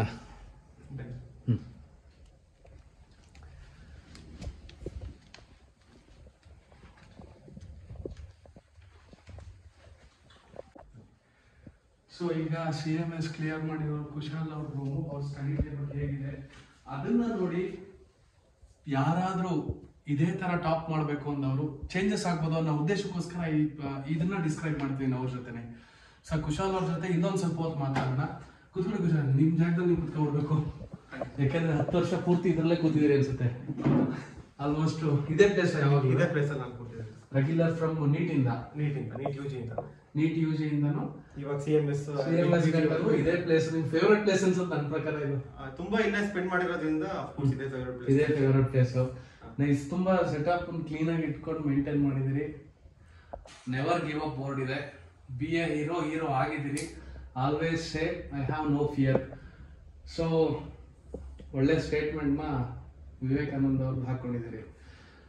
ಇಷ್ಟು ಎಲ್ಲ ಮಾಡಿರೋದ್ರಿಂದ ಸೊ ಸ್ವಲ್ಪ ಹಿಸ್ಟ್ರಿಗೆ ಅಂತ ಹೋದ್ರೆ, ನೀಟನ್ನ ಕ್ಲಿಯರ್ ಮಾಡುವಾಗ ಈ ಲೆವೆಲ್ ಮೆಚುರಿಟಿ ಇರಲ್ಲ. ಅವಾಗ ನಿಮ್ಗೆ ಯಾವ ತರ ಫೀಲ್ ಇತ್ತು? ಜಸ್ಟ್ ಓದಬೇಕು, ಕ್ಲಿಯರ್ ಮಾಡಬೇಕು, ಯಾವ ತರ ಫೀಲ್ ಇತ್ತು ಆಗ? ಹೌದು ಸರ್, ಆ ಟೈಮಲ್ಲಿ ನನಗೆ ಡಿಸ್ಟ್ರಾಕ್ಷನ್ಸ್ ಅಷ್ಟು ಇರಲಿಲ್ಲ. ಅಟ್ಲೀಸ್ಟ್ ಈಗ ಫ್ರೆಂಡ್ಸ್ ಅಂತ ಹೋಗ್ತೀವಿ ಮಾತಾಡಕ್ಕೆ ಅಂತ, ಫ್ರೆಂಡ್ಸು ಲಿಮಿಟೆಡ್ ಫ್ರೆಂಡ್ಸೇ ಇದ್ದಿದ್ದು ಕೂಡ ನನಗೆ. ಯಾವಾಗ ಕೂಡ ನನಗೆ ಓದಬೇಕು ಅನ್ನೋದಿತ್ತು, ನೀಟ್ PG ಕ್ರ್ಯಾಕ್ ಮಾಡಲೇಬೇಕು, ನಾನು ಡಾಕ್ಟರ್ ಆಗಬೇಕು ಅನ್ನೋದು ಒಂದಿತ್ತು ಮನಸ್ಸಲ್ಲಿ. ಸೊ ನಾನು ಅದ್ರ ಕಡೆನೇ ಫೋಕಸ್ ಮಾಡಿದ್ದೆ ತುಂಬಾ. ಅದಕ್ಕೆ ಎಷ್ಟು ಎಫರ್ಟ್ ಆಗುತ್ತೆ ಮ್ಯಾಕ್ಸಿಮಮ್ ನಾನು ಎಫರ್ಟ್ ಹಾಕಿದ್ದೆ. ಸೊ ಅವಾಗ ಕೂಡ ನಂದು PU ಡಿಸ್ಟ್ರಿಕ್ಟ್ ಟಾಪರ್ ಬಂದಿತ್ತು PUC ಜೊತೆಗೆ ನೀಟ್ ಕೂಡ ಕ್ರ್ಯಾಕ್ ಆಗಿ ಇಲ್ಲೇ ಹಿಮ್ಸ್ ಸಿಕ್ತು ನನಗೆ. ನಾನು ಹಿಮ್ಸ್ ಪ್ರತಿ ಸತಿ ಓಡಾಡ್ಬೇಕಾದ್ರೆ ಹಿಮ್ಸ್ ಕಡೆ ನನಗೆ ಇಲ್ಲೇ ಮಾಡ್ಬೇಕು ನಂಗೆ MBBS ಅಂತ ಇತ್ತು ಆಸೆ. ಅದು ಈಡೇರಿತ್ತು. ಅವಾಗ ತುಂಬಾ ಖುಷಿ ಇರುತ್ತೆ ನಮಗೆ. ಸೊ ಸರ್, ಈಗ ಏನಾಗುತ್ತೆ ಅಂತ ಹೇಳಿದ್ರೆ 2017 ಕ್ಲಿಯರ್ ಮಾಡಿದ್ದೀವಿ. ರ್ಯಾಂಕಿಂಗ್ ಎಷ್ಟಿದ್ದಾಗ? ನಂದು ಆಲ್ ಇಂಡಿಯಾ 35 ಇತ್ತು sir. All India ranking 35,000. Okay 35,000 ಇತ್ತು. ನಮ್ಮ ಸ್ಟೇಟಿಗೆ ಸರ್ ಸ್ಟೇಟ್ 900 ಇತ್ತು ಸರ್. 900 ಇತ್ತು. ಹಾಗಾಗಿ ಹಿಮ್ಸಲ್ ಸಿಗುತ್ತೆ, ಯಾಕಂದ್ರೆ ಇದು ರೆಪ್ಯೂಟೆಡ್ ಇನ್ಸ್ಟಿಟ್ಯೂಷನ್. ಅದು ಸುಲಭವಾಗಿ ಇಲ್ಲಿ ತಗೊಳ್ಳೋದಕ್ಕೂ ಆಗಲ್ಲ, ತುಂಬಾ ಕಷ್ಟ ಆಗುತ್ತೆ. ಸೊ ಅದೆಲ್ಲ ಕ್ಲಿಯರ್ ಆಯ್ತು. ಈಗ ನೆಕ್ಸ್ಟ್ ಈಗ ಬರೀತಿರೋರಿಗೆ ಸ್ಟೂಡೆಂಟ್ಸಿಗೆ ಯಾವ ತರ ನೀವು ಗೈಡ್ ಮಾಡ್ಬೋದು? ಈಗ 2-3 ಅಟೆಂಪ್ಟ್ 4 ಅಟೆಂಪ್ಟ್ ಎಲ್ಲ ತಗೊಳ್ತಾರೆ. ಹೌದು. ಸೊ ಆ ತರ ಏನ್ ಹೇಳ್ಬೋದು ಅವರಿಗೆ? ಸೊ ನನ್ನ ಗೈಡೆನ್ಸ್ ಅವ್ರಿಗೆ ಏನಂದ್ರೆ, ನಿಮ್ಗೆ ಇಂಟ್ರೆಸ್ಟ್ ಇದೆ ಅಂದ್ರೆ ಫೀಲ್ಡ್ ಮೇಲೆ, ಯಾರ್ದೋ ಫೋರ್ಸ್ ಇಲ್ಲದೆ ನಿಮ್ಗೆ ಸ್ವತಃ ಇಂಟ್ರೆಸ್ಟ್ ಇದೆ ಆ ಫೀಲ್ಡ್ ಮೇಲೆ ಅಂದ್ರೆ ಖಂಡಿತ ಶ್ರಮ ಪಡಿ, ನಿಮ್ಗೆ ಸಿಗುತ್ತೆ ಸೀಟು. 1 year ಲೇಟ್ ಆದ್ರೂ ಪರವಾಗಿಲ್ಲ, ನಾನು ಅದನ್ನ ತಪ್ಪಂತ ಹೇಳಕ್ ಆಗಲ್ಲ. ನಿಮ್ಗೆ ಇಂಟ್ರೆಸ್ಟ್ ಇದೆ ಅಂದ್ರೆ ಖಂಡಿತ ಮಾಡಿ ಅಂತ ಹೇಳ್ತೀನಿ. ಪ್ರಿಪರೇಷನ್ ಹೇಗೆ ಹೇಳ್ಬೋದು ಅವರಿಗೆ? ಪ್ರಿಪರೇಷನ್ ವೈಸ್ ಈಗ ಏನೋ ಒಂದು ಬುಕ್ ನಿಮ್ಮ ಹತ್ರನೇ ಸುಮಾರು ಬುಕ್ಗಳನ್ನ ಇಟ್ಕೊಂಡಿದ್ದೀರಿ, ಸುಮಾರು ಒಳಗಡೆ ಸ್ಟೋರ್ ಮಾಡ್ಬಿಟ್ಟಿದ್ದೀರಿ ಅನ್ಸುತ್ತೆ. ಇಲ್ಲೇ ಇಷ್ಟು ದಪ್ಪದ ಬುಕ್ ಇದೆ, ಹೆಚ್ಚು ಕಡಿಮೆ ಒಂದು 2-3 ಸಾವಿರ ಪೇಜ್ ಇರ್ಬೋದಿರಲಿ. ಅದನ್ನ ಸ್ಟಡಿ ಮಾಡಾದ ಮೇಲಿಂದ ಯಾವ್ದೋ ಒಂದು ಪೇಪರ್ ಪ್ರಿಪೇರ್ ಆಗ್ತಿದೀವಿ ಅಂದ್ರೆ ಯಾವ ಪ್ಯಾಟರ್ನ್ ಅಲ್ಲಿ ನೀವು ಹೇಳ್ಬೋದು ಅವರಿಗೆ? ಸೊ ಬೇಸಿಕಲಿ ನಮ್ದು ಬೇಸಿಕ್ ನಾಲೆಡ್ಜ್ ನ ಫಸ್ಟ್ ಸ್ಟ್ರಾಂಗ್ ಮಾಡ್ಕೋಬೇಕಾಗುತ್ತೆ. ಸುಮ್ಮನೆ ನಾವು ಮಲ್ಟಿಪಲ್ ಚಾಯ್ಸ್ ಇದೆ ಅಂದ್ಬಿಟ್ಟು MCQ ಕ್ವೆಶನ್ಸ್ ಮಾಡೋದಲ್ಲ. ಬೇಸಿಕ್ ನಾಲೆಡ್ಜ್ ಏನಿದೆ ಆ ಸಬ್ಜೆಕ್ಟ್ ಅದು ನಾವು ಟೆಕ್ಸ್ಟ್ ಬುಕ್ ಅಲ್ಲಿ ಬೇರೆ ಬುಕ್ ಗಳಲ್ಲ ಓದಿ ತಿಳ್ಕೊಂಡು ನಂತರ ಕ್ವೆಶನ್ಸ್ ನ ಸಾಲ್ವ್ ಮಾಡಬೇಕು. ಅದು UG ಆಗಲಿ PG ಆಗಲಿ ಕಾನ್ಸೆಪ್ಟ್ ನ ಅರ್ಥ ಮಾಡ್ಕೊಂಡು ಅದ್ರ ಬೇಸಿಸ್ ಅಲ್ಲಿ ಏನ್ ಕ್ವೆಶನ್ಸ್ ಇದಾವೆ ಅದನ್ನ ಸಾಲ್ವ್ ಮಾಡಿದ್ರೆ ನಮ್ಗೆ ಹೆಲ್ಪ್ ಆಗುತ್ತೆ ಎಕ್ಸಾಮ್ ಅಲ್ಲಿ. ಫಸ್ಟ್ ಕಾನ್ಸೆಪ್ಚುಯಲ್ ವೈಸ್ ಸ್ಟಡಿ ಮಾಡಬೇಕು ಅಂತ. ಸೊ ಅದನ್ನ ಸ್ಟಡಿ ಮಾಡಿರ್ತಾರೆ. ಈಗ ಏನಾಗುತ್ತೆ ಅಂದ್ರೆ ಒಬ್ಬೊಬ್ಬರಿಗೆ ಒಂದ್ಸರಿ ಓದಿದ್ರೆ ಅರ್ಥ ಆಗಲ್ಲ, 2 ಸರಿ ಓದಿದ್ರೆ ಅರ್ಥ ಆಗಲ್ಲ. ಅದಕ್ಕೆ ಟೈಮು ಒಂದ್ಸರಿ ಓದಿದ್ರೆ ಅರ್ಥ ಆಗ್ಬಿಡ್ಬೇಕು. ಮೆಡಿಕಲ್ ಮಾಡ್ಬೇಕು ಅಂತ ಹೇಳಿದ್ರೆ ಒಂದ್ಸರಿ ಓದಿದ್ರೆ ಅರ್ಥ ಆಗ್ಬೇಕು, 3-4 ಸರಿ ರಿವಿಷನ್ ಹೋಗ್ಬೇಕು. ಅದ್ರ 3 ಸರಿ ಓದಿದ್ರೆ ಅರ್ಥ ಮಾಡ್ಕೊಂಡು ಅಷ್ಟೆಲ್ಲ ಟೈಮ್ ಇರಲ್ಲ ನಿಮಗೆ. ಅವ್ರಿಗೆ ಯಾವ ತರ ಹೇಳ್ಬೋದು? ಈಗ ಅನಲೈಸ್ ಮಾಡಕ್ಕಾಗ್ಲಿ, ಈಗ ಪಾಠ ಕೇಳೋದ್ರಿಂದ ಹಿಡಿದು ಮನೇಲಿ ಕುತ್ಕೊಂಡು ಬಂದು ಓದೋದ್ರಿಂದಾಗಿ ಅದಕ್ಕೆ ಟೈಮ್ ಕೊಡೋದ್ರಲ್ಲಾಗಿ ಯಾವ ತರ ಪ್ಯಾಟರ್ನ್ ನೀವು ಇದು ಮಾಡ್ಬೋದು? ಅವ್ರಿಗೆ ನಾನು ಏನ್ ಗೈಡೆನ್ಸ್ ಕೊಡ್ತೀನಿ ಅಂದ್ರೆ, ನೀವೇನ್ ಫಸ್ಟ್ ಟೈಮ್ ಓದ್ತೀರಾ ಅದು 50% ಅರ್ಥ ಆಗಿರೋದು, ಕೆಲವರಿಗೆ 80% 20% ಅರ್ಥ ಆಗಿರ್ಬೋದು. ರಿಪೀಟೆಡ್ ರಿವಿಷನ್ಸ್ ಅಂತ ನಾವು ಹೇಳ್ತೀವಿ. ಅದು ಮಾಡ್ತಾ ನೀವು ಅಫ್ಕೋರ್ಸ್ ಇಂಪ್ರೂವ್ ಆಗೇ ಆಗ್ತೀರಾ. 50th 80 ಹೋಗ್ತಾರೆ, 80th 90 ಹೋಗ್ತಾರೆ. ಅದನ್ನೇ ನಾನು ಹೇಳಿದ ಅವಾಗಲೇ, ಹಾರ್ಡ್ ವರ್ಕ್ ಕನ್ಸಿಸ್ಟೆನ್ಸಿ ಇದ್ರೆ ಖಂಡಿತ ಎಂತವ್ರು ಬೇಕಾದ್ರೂ ಕ್ರ್ಯಾಕ್ ಮಾಡ್ಬೋದು. ಬಟ್ ಆ ಪರ್ಸಿವರೆನ್ಸ್ ಇಟ್ಕೊಂಡಿರ್ಲೇಬೇಕಷ್ಟೇ. ನಿಮಗೆ ಸ್ಟಾರ್ಟಿಂಗ್ ಅರ್ಥ ಆಗಿಲ್ಲ ಅಂದ್ರೂ ತೊಂದರೆ ಇಲ್ಲ, ರಿಪೀಟೆಡ್ ಆಗಿ ಓದ್ತಾ ನಿಮಗೆ ಅದು ಬಂದೇ ಬರುತ್ತೆ ಸರ್. ಬೇಸಿಕ್ ಪ್ರೈಮರಿ ಸ್ಟಡೀಸ್ ಎಲ್ಲ ಆಯ್ತು. ನಂದು ಸ್ಕೂಲಿಂಗ್ ಎಲ್ಲ ಯುನೈಟೆಡ್ ಅಕಾಡೆಮಿ ಹಾಸನಲ್ಲಿ ಆಗಿತ್ತು. PU ಎಲ್ಲ ಮಾಸ್ಟರ್ಸ್ PU ಕಾಲೇಜ್ ಹಾಸನಲ್ಲಿ ಆಯ್ತು. Next Hassan institute of medical sciences ಅಲ್ಲಿ ಆಲ್ಮೋಸ್ಟ್ ಎಲ್ಲ ಈಗ ಮಾತ್ರ ಡ್ಯೂಟಿ. ಈಗ ನಿಮ್ಗೆ ಯಾವ ಪ್ಲೇಸ್ ಸಿಗ್ಬೋದು CMS ಅಲ್ಲಿ? ಸರ್ ಅದು ಇನ್ನೂ ಹೇಳಕ್ ಆಗಲ್ಲ. ನಮ್ಗೆ ಅಲಾಟ್ಮೆಂಟ್ ಲೆಟರ್ ಏನ್ ಬರುತ್ತಲ್ಲ ಅವಾಗ ನಮಗೆ ಗೊತ್ತಾಗುತ್ತೆ. ಅದು ಇನ್ನೂ 4-5 months ಆಗುತ್ತಂತೆ. ಪ್ರಿಡಿಕ್ಟ್ ಮಾಡಿದ್ರೆ ಪ್ರಿಡಿಕ್ಟ್ ಸರ್ ಕರ್ನಾಟಕದಲ್ಲಿ ವೇಕೆನ್ಸಿ ಇದ್ರೆ ಸಿಗ್ಬಹುದು ಸರ್, ರ್ಯಾಂಕಿಂಗ್ ಚೆನ್ನಾಗಿರೋದ್ರಿಂದ. ಸೌತ್ ಇಂಡಿಯಾದಲ್ಲೂ ಸಿಗ್ಬಹುದು, ಕರ್ನಾಟಕ ಇಲ್ಲ ವೇಕೆನ್ಸೀಸ್ ಅಂದ್ರೆ. ಸೊ ನೀಟ್ PG ಬೇರೆ ಇವಾಗ ನಂದು ಆಗಿದೆ. ಸೊ ಕೌನ್ಸಿಲಿಂಗ್ ಅಟೆಂಡ್ ಮಾಡ್ತಾ ಇದ್ದೀನಿ. ನೀಟ್ PG ಕೂಡ ಆಗಿದೆ, ಕೌನ್ಸಿಲಿಂಗ್ ಅಟೆಂಡ್ ಮಾಡ್ತಾ ಇದ್ದೀನಿ. ಸೊ ಅಲ್ಲಿ ಕಾಲೇಜ್ ಯಾವ್ದು ಸಿಗುತ್ತೆ, ಬ್ರಾಂಚ್ ಯಾವ್ದು ಸಿಗುತ್ತೆ ಅಂತ ಕೂಡ ವೇಟ್ ಮಾಡ್ತಾ ಇದ್ದೀನಿ ನಾನು. ನೀಟ್ PG ನಲ್ಲಿ ಯಾವ ಸ್ಟ್ರೀಮ್ ಇಂಟ್ರೆಸ್ಟ್ ಆಗಿದೆ? ಸೊ ನಾವು ಮೆಡಿಸಿನ್ ಪೀಡಿಯಾಟ್ರಿಕ್ 2 ಟ್ರೈ ಮಾಡ್ತಾ ಇದ್ದೀನಿ. ನೋಡ್ಬೇಕು ಸರ್ ಯಾವ್ದು ಯಾವ್ದಾಗುತ್ತೆ ವೇಟ್ ಮಾಡ್ತಾ ಇದ್ದೀನಿ. ಸೊ ಇಷ್ಟೆಲ್ಲ ಆಗಿದೆ. ನೆಕ್ಸ್ಟ್ ಫ್ಯೂಚರಿಗೆ ಪ್ಲಾನ್ ಯಾವ ತರ ಇದೆ ಸರ್? ಮುಂದೆ ನಾನು ಡಾಕ್ಟರ್ ಫೀಲ್ಡ್ ಬಂದಿದ್ದೆ ಒಂದೇ ಏನ್ ಹಿಡ್ಕೊಂಡು, ನಮ್ಮ ನಾಲೆಡ್ಜ್ ಏನ್ ನಾವು ಗೇನ್ ಮಾಡಿದೀವಿ ಅದನ್ನ ಯುಟಿಲೈಸ್ ಮಾಡ್ಬೇಕು. ಸುಮ್ಮನೆ ನಾವು ಓದಿದ್ವಿ ಅಂತ ಇರಬಾರ್ದು, ಪೇಷಂಟ್ಗಳಿಗೋಸ್ಕರ ಯುಟಿಲೈಸ್ ಮಾಡ್ಬೇಕಂತ ಖಂಡಿತ ಅದೇ ಏಮ್ ಇವಾಗ್ಲೂ ಇದೆ. ಮುಂದೆ ಕೂಡ ನಾನು ಏನ್ ಓದ್ತೀನಿ ಫರ್ದರ್ ಸ್ಟಡೀಸ್, ಅದ್ರ ಫೈನಲ್ ಏಮ್ ಬಂದು ಪೇಷಂಟ್ಗಳಿಗೆ ಒಳ್ಳೆ ಕ್ವಾಲಿಟಿ ಹೆಲ್ತ್ ಕೇರ್ ಕೊಡಬೇಕು, ಪೇಷಂಟ್ಗಳನ್ನ ಆರೋಗ್ಯವನ್ನು ವಿಚಾರಿಸುವಂತ ಕೆಲಸ ಏನ್ ಮಾಡ್ಬೇಕು ಆ ನಿಟ್ಟಿನ ಕಡೆ ಕೆಲಸ ಮಾಡ್ತೀನಿ ಸರ್. ಮುಂದೆ ಉದ್ದೇಶ ಸರ್ವಿಸ್. ಹೌದು, ಸರ್ವಿಸ್ ಒಂದೇ. ಆಮೇಲೆ ಮೆಡಿಕಲ್ ಫೀಲ್ಡ್ ಬಿಟ್ಟು ಹೊರಗಡೆ ಹೋಗಲ್ಲ, ಖಂಡಿತ ಹೋಗಲ್ಲ, ಅದಂತೂ ಫಿಕ್ಸ್. Okay nice. ಈಗ ಏನಾಗುತ್ತೆ ಅಂತ ಹೇಳಿದ್ರೆ, ಮೆಡಿಕಲ್ ಕಂಪ್ಲೀಟ್ ಆಗೋ ಅಷ್ಟೊತ್ತಿಗೆ, UG ಮುಗಿಸಿ PG ಮುಗಿಸಿ ಬರೋ ಅಷ್ಟೊತ್ತಿಗೆ ಒಬ್ಬೊಬ್ರು ಮೈತ್ ನಮ್ಮ ಸಾಮಾನ್ಯರಲ್ಲಿ ಏನ್ ಅನ್ಸುತ್ತೆ ಅಂದ್ರೆ 30-31 ವರ್ಷ ಆದ್ರೂ ಓದ್ತಾನೆ ಇರ್ಬೇಕು, ಮದ್ವೆ ಮಠ ಏನಿಲ್ಲ, ಸಂಸಾರ ನಡೆಸಂಗಿಲ್ಲ ಅನ್ನೋದೊಂದು ಮೈತ್ ಬಂದ್ಬಿಟ್ಟಿರುತ್ತೆ. ನೀವು ನೋಡಿದ್ರೆ 25 ವರ್ಷಕ್ಕೆ CMS ಕಂಪ್ಲೀಟ್ ಮಾಡಿದಿರಿ, ಅದಕ್ಕೆ ಏನ್ ಹೇಳ್ತೀರಿ? ಈಗ ಒಂದು ಸ್ಟೇಜ್ ಇಲ್ಲಿಂದ ಇಲ್ಲಿ ಕಟ್ ಆಗುತ್ತೆ, ಯಾವ ತರ ಹೇಳ್ಬೋದು ಅದನ್ನ? ಸರ್ ನಂದು 2017 ನಲ್ಲಿ ಮುಗಿದ್ದು PUC. ಸೊ ನಂದು ಆ ಅಟೆಂಪ್ಟ್ ಅಲ್ಲೇ ಸಿಕ್ಕಿದ್ದು ನನಗೆ, ರಿಪೀಟ್ ಮಾಡಿರ್ಲಿಲ್ಲ ನೀಟ್. ಸೊ ಅಲ್ಲಿ ನಂಗೆ 1 year ಏನ್ ವೇಸ್ಟ್ ಆಗಿಲ್ಲ. ನೆಕ್ಸ್ಟ್ ಬಂದು MBBS ಆದ್ಮೇಲೆ ಇಂಟರ್ನ್ಶಿಪ್ 1 year ಮಾಡ್ತೀವಿ ನಾವು. 1 year ಇಂಟರ್ನ್ಶಿಪ್ ಆದ್ಮೇಲೆ ನಾನು ಆಕ್ಚುಲಿ 1 year ಓದ್ದೆ, 1 year ತಗೊಂಡೆ, ನಾನು ಗ್ಯಾಪ್ ತಗೊಂಡೆ. ಬಿಕಾಸ್ ಅದು ನೆಸೆಸಿಟಿ ಇದೆ ಈ ಮೆಡಿಕಲ್ ಫೀಲ್ಡ್ ಅಲ್ಲಿ. ನೀವು ನೀಟ್ PG ಕ್ರ್ಯಾಕ್ ಮಾಡ್ಬೇಕಂದ್ರೆ ಕೆಲವರು ಮಾಡಿರ್ಬೋದು ಇಂಟರ್ನ್ಶಿಪ್ ಟೈಮ್ ಅಲ್ಲೇ, ಬಟ್ ಈಗ ನಮ್ ವರ್ಕ್ ಜಾಸ್ತಿ ಇರೋದ್ರಿಂದ ವರ್ಕ್ ಲೋಡ್ ಇಂಟರ್ನ್ಶಿಪ್ ಟೈಮ್ ಅಲ್ಲಿ ಯಾರಿಗೆ ಓದಕ್ ಆಗಿರಲ್ಲ 1 year ತಗೊಂತಾರೆ. ಅಂದ್ರೆ ಇಂಟರ್ನ್ಶಿಪ್ ಅಲ್ಲಿ ನೀವು 48 hours ವರ್ಕ್ ಮಾಡ್ತಿದ್ದೀವಿ ಅಂತ ಹೇಳಿದ್ರೆ, ಈಗ ಇಂಟರ್ನ್ಶಿಪ್ ಟೈಮ್ ಅಲ್ಲೂ ಹೌದು ಕಂಟಿನ್ಯೂಸ್ 1 day night ಆ ತರ ಎಲ್ಲ ನಾವು ವರ್ಕ್ ಮಾಡಿದ್ವಿ ಕಂಟಿನ್ಯೂಸ್ ಆಗಿ. ಸೊ ಅಲ್ಲಿ ಓದೋದು ತುಂಬಾ ಕಷ್ಟ ಆಗುತ್ತೆ ಸರ್. ಅದ್ರ ಜೊತೆಗೆ ವರ್ಕ್ ಜೊತೆಗೆ ವರ್ಕ್ ಲೋಡ್ ಜೊತೆಗೆ ಓದೋದು ತುಂಬಾ ಕಷ್ಟ ಆಗುತ್ತೆ. ಸೊ ಅದಾದ್ಮೇಲೆ ಇಂಟರ್ನ್ಶಿಪ್ ಏನ್ 1 year ಮಾಡಿದ್ಮೇಲೆ ನಾವು ಮತ್ತೆ 1 year ಓದ್ತೀವಿ. ಎವ್ರಿ ಇಯರ್ 1 year ಆಗೋದು. ಈ ಸತಿ ಸ್ವಲ್ಪ ಡಿಲೇ ಆಯ್ತು, ಲೈಕ್ ನೀಟ್ PG ಎಲ್ಲ ಪೋಸ್ಟ್ಪೋನ್ ಆಗಿ. ಸೊ 1.5 year ಆಯ್ತು ಆಲ್ಮೋಸ್ಟ್. ಸೊ ಇದಾದ್ಮೇಲೆ 3 ವರ್ಷ ಏನ್ PG ಮಾಡ್ತೀವಿ, ಪೋಸ್ಟ್ ಗ್ರಾಜುಯೇಷನ್ ಜಾಯ್ನ್ ಆದ್ರೆ, ಇಲ್ಲ CMS ಮಾಡಿದ್ರೆ ಜಾಬ್ ಮಾಡ್ಕೊಂಬೋದು. ಇವಾಗ MBBS ಬೇಸಿಸ್ ಮೇಲೆ ಜಾಬ್ ಸಿಗುತ್ತೆ. ಪೋಸ್ಟ್ ಗ್ರಾಜುಯೇಷನ್ ನೋಡಿದ್ರೆ 28 ನಂದು ಕಂಪ್ಲೀಟ್ ಆಗುತ್ತೆ. 28 ಈಗ ಜಾಯ್ನ್ ಆದ್ರೆ 28 ಕಂಪ್ಲೀಟ್ ಆಗುತ್ತೆ. இப்போ PG ನಲ್ಲೂ ಇಂಟರ್ನ್ಶಿಪ್ ಇದೆಯಾ? PG ಇಂಟರ್ನ್ಶಿಪ್ ಅಂತ ಬರಲ್ಲ ಸರ್, 3 years ಕೋರ್ಸ್ ಅದು. ಸೊ ನಿಮ್ಗೆ MD ಸಿಗುತ್ತೆ, MD or MS ಮಾಡಬಹುದು ಅವಾಗ. ಸೊ ಈಗ IRHS ಹೋಗಿ ನೀವು ಅಲ್ಲಿ ಹೋಗಾದ್ಮೇಲಿಂದ PG ಮಾಡಬಹುದು. IRHS ಹೋಗಿ ಕೂಡ PG ಮಾಡಬಹುದು. ಈಗ 3 years ನೀವು ವರ್ಕ್ ಮಾಡಿದ್ರೆ ನಿಮ್ಗೆ ಕೋಟ ಕೂಡ ಕೊಡ್ತಾರೆ, ಸ್ಪಾನ್ಸರ್ಡ್ ಸೀಟ್ಸ್ ಕೂಡ ಕೊಡ್ತಾರೆ. ಬಟ್ ನಂದೇನಂದ್ರೆ ನೀಟ್ PG ಕೂಡ ಈ ವರ್ಷ ಆಗಿರೋದ್ರಿಂದ ಎನಿವೇಸ್ ನಮ್ಗೆ ಎಕ್ಸ್ಟೆನ್ಷನ್ ಕೊಡ್ತಾರೆ 3 years. ನೀವೇನ್ PG ಮುಗಿಸ್ಕೊಂಡ್ ಬರೋವರೆಗೂ ನಮ್ಗೆ ಸರ್ವಿಸ್ ಜಾಯಿನ್ ಮಾಡ್ಕೊಂತಾರೆ.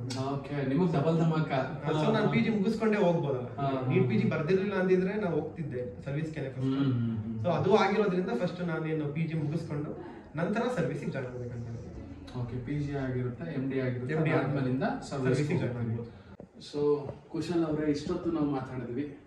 ನಿಮ್ಮ ಪೋಷಕರ ಒಂದು 2-3 ಮಾತುಗಳು, ಅವ್ರ ಮನೋಭಾವ ಏನಿದೆ, ಮನದಾಳದ ಮಾತುಗಳನ್ನ ವಿಚಾರಿಸೋಣ ಅಂತ ಅನ್ಕೊಂಡಿದ್ದೀನಿ. ನಿಮ್ಮ ಅಭಿಪ್ರಾಯ ಮಾತಾಡೋಣ? ಹೌದು, ಖಂಡಿತ ಮಾತಾಡೋಣ. ಡೆಫಿನೆಟ್ ಆಗಿ. ಯಾಕಂದ್ರೆ ನಿಮ್ ಜೊತೆಗೆ ಅಷ್ಟೇ ನೀವು ಎಷ್ಟು ಹಾರ್ಡ್ ವರ್ಕ್ ಮಾಡಿರ್ತೀರೋ ಅಷ್ಟೇ ಸಪೋರ್ಟಿವ್ ಆಗಿ ಅವರು ಇರ್ತಾರೆ. ಅಷ್ಟೇ ಸಪೋರ್ಟಿವ್ ಆಗಿ ಅವರು ಇರ್ತಾರೆ.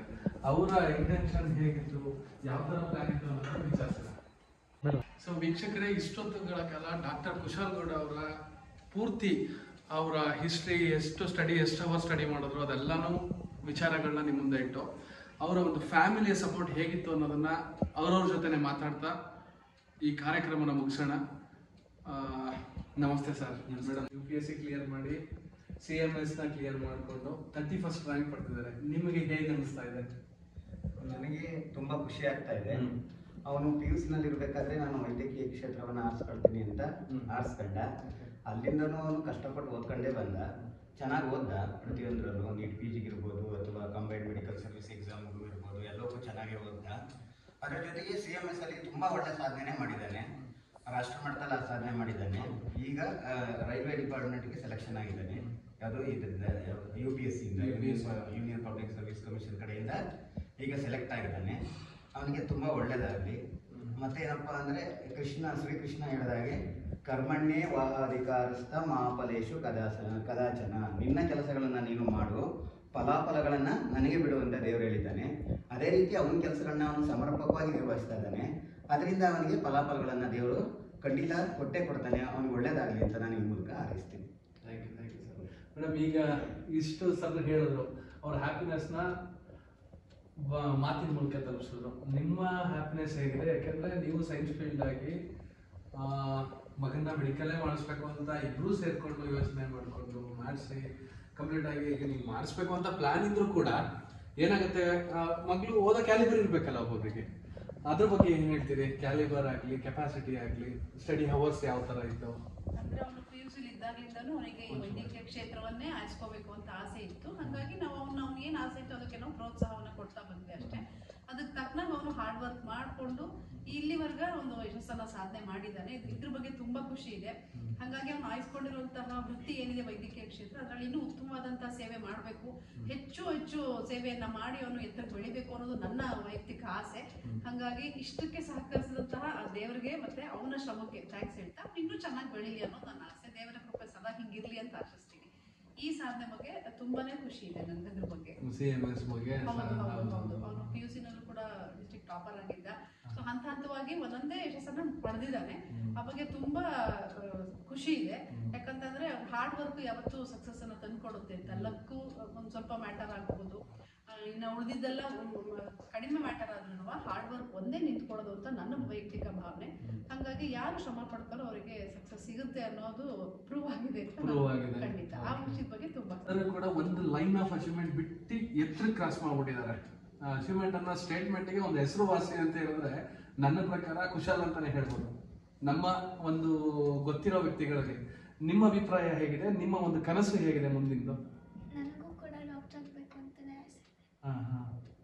ನಿಮ್ಮ ಅಣ್ಣನ ಬಗ್ಗೆ ಏನ್ ಹೇಳ್ತೀರಿ? ಯಾವ ತರ ಇತ್ತು ಅವರ ಸ್ಟಡಿ ಪೀರಿಯಡ್? PUC ಇಂದಲೂ ಚೆನ್ನಾಗಿ ಓದ್ಕೊಂಡು ಬಂದಿದ್ದಾನೆ. MBBS ಅಲ್ಲೂ ಕಷ್ಟಪಟ್ಟಿದ್ದಾನೆ ಓದಕ್ಕೆ. ಈ ಪೀರಿಯಡ್ 1.5 ವರ್ಷನೂ ತುಂಬಾ ಕಷ್ಟಪಟ್ಟು ಓದಿದ್ದಾನೆ. PG. ಸೊ ವೀಕ್ಷಕರೇ ನೋಡಿ, ಇಲ್ಲಿ ಮನೆಯಲ್ಲಿರುವ ಚಿಕ್ಕವರಿಂದ ಹಿಡಿದು ಹಿರಿಯವರ ತನಕನೂ ಯಾವ ತರ ಸ್ಟೇಟ್ಮೆಂಟ್ ಬರ್ತಾ ಇದೆ ಅಂದ್ರೆ ಕಷ್ಟಪಟ್ಟು ಫಸ್ಟ್ ಆ ಕೆಲಸನ ಇಷ್ಟಪಡಬೇಕು, ತದನಂತರ ಕಷ್ಟಪಡಬೇಕು. ಆ ಕಷ್ಟಪಟ್ಟಾಗ ಪ್ರತಿಫಲವಾಗಿ ಅಲ್ಲಿ ಕೂತಿದಾರಲ್ಲ ಒಂದು ಹಣ್ಣು, ಒಂದು ಹೊಂಗಿರಣ ಅನ್ನೋ ಒಂದು ಹೆಸರಿಗೆ ಸ್ಟಾರ್ಟಿಂಗ್ ಹೇಳಿದೆ ನಾನು ನಿಮಗೆ. ಅದನ್ನ ನೋಡಿ, ಅದನ್ನ ಸ್ಟಾರ್ಟಿಂಗ್ ಏನ್ ಹೇಳಿದೆ ಅಂದ್ಬಿಟ್ಟು ಆ ಹೊಂಗಿರಣ ಹೆಸರಿಗೆ ಹೆಸರುವಾಸಿಯಾಗಿ ತಂದೆಗೆ ತಾಯಿಗೆ ಇಬ್ರಿಗೂ ಒಂದು ಕಿರೀಟನ ತಂದು ಕೊಟ್ಟಿದ್ದಾರೆ. ನಾವ್ ಏನ್ ಮಾಡಬೇಕು ಅಂತ ಹೇಳಲು ಕೊನೆಗೆ ತಂದೆ ತಾಯಿಗೆ ಒಂದು ಹೆಸರು ಉಳಿಸ್ಕೊಂಡು ಸಮಾಜಕ್ಕೆ ಒಂದು ಹೆಸರು ಉಳಿಸೋದೇ ಒಂದು ದೊಡ್ಡ ಸಾಧನೆ. ಆ ಸಾಧನೆಯ ಜೊತೆಗೆ ಹೆಸರು ಉಳಿಸ್ಕೊಳ್ಳೋದ್ರ ಜೊತೆಗೆ ಈ ತರ ಒಂದು ಕರ್ತವ್ಯಗಳನ್ನ ಒಂದು ಸಾಧನೆಗಳನ್ನ ಮಾಡೋದು ಸಾಮಾನ್ಯವಾಗಿ ಎಲ್ಲರ ಕೈಲೂ ಆಗಲ್ಲ. ಅದರದ್ದೇ ಆದಂತ ಕುಶಾಲ್ ಅವ್ರು ಹೇಳ್ದಾಗೆ ಪರ್ಸಿವರೆನ್ಸ್ ಇರಬೇಕು, ಡೆಡಿಕೇಶನ್ಸ್ ಇರಬೇಕು, ಪೇಷನ್ಸ್ ಇರಬೇಕು, ಈ ತರ ಎಲ್ಲ ಆಗ್ತಾ ಹೋಗುತ್ತೆ. ಸೊ ಕುಶಾಲ್ ಅವ್ರ ಜೊತೆ ಒಂದೆರಡು ಮೂರು ಮಾತಾಡ್ತಾ ಈ ಒಂದು ಇಂಟರ್ವ್ಯೂನ ಮುಗಿಸಾಯ್ತು. ತಂದೆ ತಾಯಿಯವರ ಅಭಿಪ್ರಾಯ, ತಂಗಿಯವರ ಅಭಿಪ್ರಾಯ, ಎಲ್ಲರ ಅಭಿಪ್ರಾಯ ತಿಳಿಸಾಯ್ತು. ನೀವು ನೆಕ್ಸ್ಟ್ ಬರುವಂತ ಲಾಸ್ಟ್ ಸ್ಟೇಟ್ಮೆಂಟ್ ಫ್ಯೂಚರ್ ಕಾಂಪಿಟೇಟರ್ಸ್ಗಳಿಗೆ ಏನ್ ಹೇಳಕ್ ಇಷ್ಟಪಡ್ತೀವಿ? ಸೊ ಒಂದೇ ಹೇಳೋದು, ನಿಮಗೆ ಯಾವ ಫೀಲ್ಡ್ ಇಷ್ಟ ಇದೆ, ಯಾವ ಕಡೆ ಇಂಟ್ರೆಸ್ಟ್ ಇದೆ ನಿಮಗೆ, ಅದನ್ನು ಪರ್ಸೀವ್ ಮಾಡಿ ಅದರಲ್ಲೇ ನೀವು ಹಾರ್ಡ್ ವರ್ಕ್ ಹಾಕಿದ್ರೆ ನೀವು ಅದರಲ್ಲಿ ತುಂಬಾ ಮೇಲಕ್ಕೆ ಹೋಗ್ಬೋದು, ಎತ್ತರಕ್ಕೆ ಹೋಗ್ಬೋದು, ಅದರಲ್ಲಿ ಸಾಧನೆ ಮಾಡ್ತೀರಾ ಅಂತ ಹೇಳಕ್ ಇಷ್ಟಪಡ್ತೀನಿ. ಅಂದ್ರೆ ಯಾವ್ದ್ರಲ್ಲೇ ಆದ್ರೂ ಡಿಸಿಪ್ಲಿನ್ ಇರಬೇಕು. ಹೌದು ಸರ್, ಇಷ್ಟಪಟ್ಟು ಹೋಗ್ಬೇಕು ಸರ್. ನೀವು ಆಗ್ಲೇ ಹೇಳಿದಾಗ ಇಷ್ಟಪಟ್ಟು ಹೋಗಿ ಅದರಲ್ಲಿ ನಮ್ಮನ್ನು ನಾವು ಹಾರ್ಡ್ ವರ್ಕ್ ಮಾಡಿದ್ರೆ ಖಂಡಿತವಾಗ್ಲೂ ಆ ಕ್ಷೇತ್ರದಲ್ಲಿ ನಾವು ಎತ್ತರಕ್ಕೆ ಬೆಳಿತೀವಿ, ಎತ್ತರಕ್ಕೆ ಹೋಗ್ತೀವಿ. ಯಾವ್ದೇ ತರ ಲಕ್ ಲಕ್ ಮ್ಯಾಟರ್ ಆಗ್ಬೋದು ಸರ್, ಬಟ್ ಅದೇ ಅಲ್ಟಿಮೇಟ್ ಅಲ್ಲ. ಸ್ವಲ್ಪ ಮಟ್ಟಿಗೆ ಲಕ್ ಬೇಕಾಗ್ಬೋದು ಲೈಫಲ್ಲಿ, ಬಟ್ ಹಾರ್ಡ್ ವರ್ಕ್ ಇಲ್ದಲೇ ಲಕ್ ಮ್ಯಾಟರ್ ಆಗಲ್ಲ. ಯಾರೇ ಆದ್ರೆ ಇಷ್ಟೊತ್ತುಗಳ ಕಾಲ ನಾವು ಕುಶಾಲ್ ಅವ್ರ ಜೊತೆ ಒಳ್ಳೆ ಸಮಯನ ಕೊಟ್ಟಿದ್ದಾರೆ. ಅವರು ಅದ್ಭುತವಾಗಿ ಏನು ಈ UPSC ಪ್ಲಾಟ್ಫಾರ್ಮ್ನ ಡಿಫ್ರೆಂಟ್ ಎಕ್ಸಾಮ್ಸ್ ಇದ್ದಾವೆ, ಅದರಲ್ಲಿ ಒಂದು CMS ಅನ್ನೋದನ್ನ ಬ್ರೀಫ್ ಮಾಡಿ ಅವರೇ ಕ್ರ್ಯಾಕ್ ಮಾಡಿ ಅವ್ರ ಜೊತೆ ಮಾತಾಡಿದ್ದೀವಿ. ಇದ್ರ ಬಗ್ಗೆ ನಿಮ್ಗೆ ಹೆಚ್ಚಿನ ಮಾಹಿತಿ ಇದ್ರೆ ಕಮೆಂಟ್ ಬಾಕ್ಸಲ್ಲಿ ಕಮೆಂಟ್ ಹಾಕಿ. ಯಾರು ಸಬ್ಸ್ಕ್ರೈಬ್ ಆಗಿಲ್ಲ ಅಂದ್ರೆ ಸಬ್ಸ್ಕ್ರೈಬ್ ಆಗಿ, ಸಬ್ಸ್ಕ್ರೈಬ್ ಆಗದೆ ಹೋದ್ರೂ ಪರವಾಗಿಲ್ಲ, ಕಂಪ್ಲೀಟ್ ವಿಡಿಯೋ ನೋಡಿ. ಯಾಕೆ ಅಂತ ಹೇಳಿದ್ರೆ ನೆಕ್ಸ್ಟ್ ಜನರೇಷನ್ಗೆ ಈ ಥರದ್ದು ಒಂದಿದೆ. ಬರೀ ಯಾವುದೋ ಒಂದು ಕೆಲಸ ಅಲ್ಟಿಮೇಟ್ ಅಲ್ಲ. ಡಾಕ್ಟರ್ ಆಗ್ಬೇಕು, MBBS ಮಾಡಬೇಕು, ಅದಾದ್ಮೇಲೆ ಇನ್ನೊಂದೇನೋ ಆಗ್ಬಿಡ್ಬೇಕು, ಅಷ್ಟಾದ್ರೆ ಅಲ್ಟಿಮೇಟ್ ಅಲ್ಲ. ಈ ತರ ಒಂದು ಆಂಗಲ್ ಆಫ್ ಸರ್ವಿಸ್ ಇದೆ ಅನ್ನೋದನ್ನ ಜನಕ್ಕೆ ತಲುಪ್ಸೋಕ್ಕೋಸ್ಕರನೇ ಒಬ್ರು ನೋಡ್ತಾರೋ ಇಬ್ರು ನೋಡ್ತಾರೋ ನನಗೆ ಮ್ಯಾಟ್ರೇ ಇಲ್ಲ. 1 ಗಂಟೆ 2 ಗಂಟೆ ಟೈಮ್ ಕೊಟ್ಟು ಸ್ಪೆಂಡ್ ಮಾಡಿ ಮಾಡ್ತಿರೋ ವಿಡಿಯೋ ಇದೆಲ್ಲ ಮಾಡಿದ್ರು ಯಾರಾದ್ರೂ ಒಬ್ರು ಚೇಂಜ್ ಆಗ್ಲಿ ಅನ್ನೋ ಉದ್ದೇಶಕ್ಕೋಸ್ಕರ ವಿತ್ ದ ಬೆಸ್ಟ್ ಎಕ್ಸಾಂಪಲ್ ನಾವು ಡಿಸ್ಕಸ್ ಮಾಡಿದೀವಿ. ಸೊ ಇದಕ್ಕೆ ವಂದನೆಗಳನ್ನ ಕುಶಾಲ್ ಅವ್ರಿಗೂ ತಲುಪಿಸ್ತೀನಿ. Thank you Kushal. ನನಗೂ ಒಂದು ಇದೆ ಸರ್, ನೀವು ವಿಡಿಯೋಸ್ ತುಂಬಾ ನೋಡಿದೀನಿ ನಾನು. ನಿಮ್ಗೂ ತುಂಬಾ ಸಾಮಾಜಿಕ ಕಳಿಕಳಿ ಇದೆ ಸರ್, ನಾನು ನೋಡ್ತಾ ಇರಂಗೆ ತುಂಬಾ ಹೆಮ್ಮೆ ಆಗುತ್ತೆ ನಿಮ್ಮಂತವ್ರು ವಿಡಿಯೋಸ್ ಎಲ್ಲ ನೋಡಿದಾಗ. ಇನ್ನೊಬ್ರಿಗೆ ಸ್ಫೂರ್ತಿ ಆಗ್ಬೇಕು ಅಂತ ನೀವು ತುಂಬಾ ವಿಡಿಯೋಗಳನ್ನ ಮಾಡಿದೀರಾ. ನಿಮ್ಗೂ ಆಲ್ ದ ಬೆಸ್ಟ್. ಅಂಡ್ ನಾನು ವೀಕ್ಷಕರಿಗೆ ಏನ್ ಹೇಳ್ತೀನಿ ಅಂದ್ರೆ, ಯಾರ್ಯಾರು ಡಾಕ್ಟರ್ಗಳಿದ್ದೀರಾ, ನಿಮ್ಗೂ CMS ಬಗ್ಗೆ ಇಂಟ್ರೆಸ್ಟ್ ಇದ್ರೆ ಖಂಡಿತವಾಗ್ಲೂ ಅದ್ರ ಬಗ್ಗೆ ತಿಳ್ಕೊಳ್ಳಿ. ಏನೇ ಡೌಟ್ಸ್ ಇರೋ ನನ್ನ ಹತ್ರ ಕೇಳ್ಬೋದು, ಮತ್ತೆ ನೀವು ಅದನ್ನ ಕ್ರ್ಯಾಕ್ ಮಾಡಕ್ಕೆ ಹೆಲ್ಪ್ ಆಗುತ್ತೆ ಅಂತ ಹೇಳಿ. ಸೊ ಇವ್ರು ಹೇಳಿದಾರೆ, ಈಗ ಏನೇ ಡೌಟ್ಸ್ ಇದ್ರು ಅವ್ರು ಕೇಳ್ಬೋದು. ಹಾಗಾಗಿ ಇವ್ರ ನಂಬರ್ನ ಡಿಸ್ಕ್ರಿಪ್ಷನ್ ಬಾಕ್ಸ್ ಅಲ್ಲಿ ಹಾಕ್ತೀನಿ. ಯಾಕೆಂದ್ರೆ ಏನು ಗೊತ್ತಿಲ್ಲದ ಅವ್ರು ಇರ್ತೀರಿ, ಅವ್ರ ವಿಚಾರಗಳನ್ನ ತಲುಪಿಸಿದಾಗ you can change your angle, ಆ ಆಂಗಲ್ ನ ಚೇಂಜ್ ಮಾಡ್ಕೊಬಹುದು. ಸೊ ಹಾಗಾಗಿ ನಂಬರ್ನ ಡಿಸ್ಕ್ರಿಪ್ಷನ್ ಬಾಕ್ಸ್ ಅಲ್ಲಿ ಹಾಕಿರ್ತೀವಿ. ಸೊ ಏನಾದ್ರೂ ಡೌಟ್ಸ್ ಇದ್ರೆ ಕುಶಾಲ್ ಅವ್ರಿಗೆ ಡೈರೆಕ್ಟ್ ಫೋನ್ ಮಾಡ್ಬೋದು. Only doctors can do this, ಬರೀ ಡಾಕ್ಟರ್ಸ್ ಮಾತ್ರ ಈ ಫೀಲ್ಡ್ ಅಲ್ಲಿ ಮಾಡ್ಲಿಕ್ಕಾಗೋದು. ಸೊ ಇಷ್ಟು ವಿಚಾರಗಳನ್ನ ಕುಶಾಲ್ ಅವರು ತಲುಪಿಸಿದ್ದಾರೆ.